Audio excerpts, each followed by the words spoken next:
Okay, friends. Who's feeling scared, huh? Not me, of course. Barry Steakfries doesn't know the meaning of the word fear, as well as the meaning of a lot of other words. But for everyone else, it's a frightening time of year, Halloween, and it's okay to be scared, guys. It's fun, actually. That's why we dress up in scary costumes and tell ghost stories, watch scary movies. I've obviously got a pretty terrifying costume on myself here. It's Dan the Man, if you can't tell, which is pretty freaky. Well, it is to me, at least. But if that isn't spine-chilling enough for you, I thought that for our Halloween episode this year, I would tell you guys a ghost story. Yeah, old Steakfries has a few terrifying tales up his sleeve, so strap in for this one. All right, here we go. Once upon a time, there was an old man who lived alone in the old house at the top of the hill. Sorry, this isn't really unsettling enough at the moment, is it? Can we get some kind of atmospheric, scary music going? Ah, there we go. All right.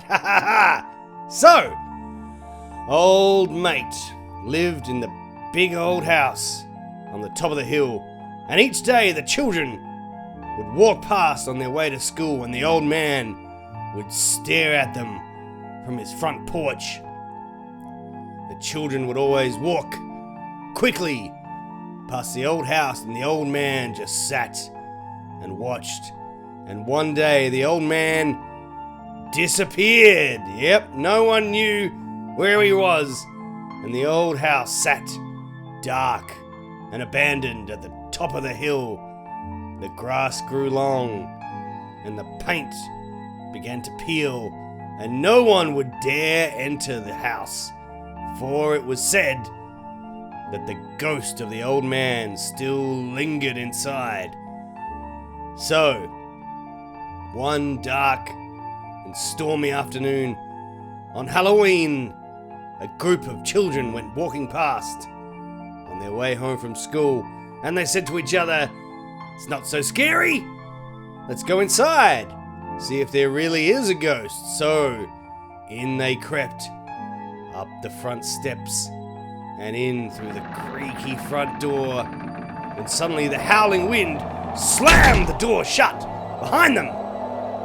Suddenly the wind died down, and there was nothing but silence and darkness, and the children were too scared to even cry out. They turned to go back through the front door, when suddenly, out of the shadows, they saw nothing.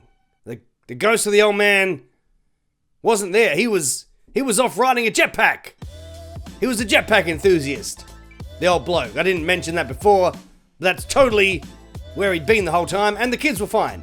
So, there you go. Sorry, not that scary in the end, but personally, I really like that story, because, you know, the whole jetpack thing at the end there. You guys want any other scary stories? I have more. How about the haunted jetpack factory?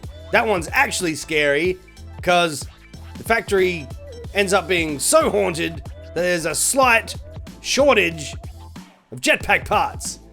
No? Alright, how about this one? The time that I went for a jetpack ride, and there was a big sign that said, "No jetpacks!" That one freaked me out. Anyway, well, alright, I'll tell you what. I'll save those stories till next Halloween. But speaking of jetpacks, guys, there is a cool Jetpack Joyride Halloween event for you guys to check out. Bunch of extremely frightening costumes to unlock some great Halloween jetpacks, like a pumpkin jetpack. Mr. Cuddles gets a ghoulish upgrade as well, so have some fun with that one, guys. That one's live now. Let's get to some comments for this week.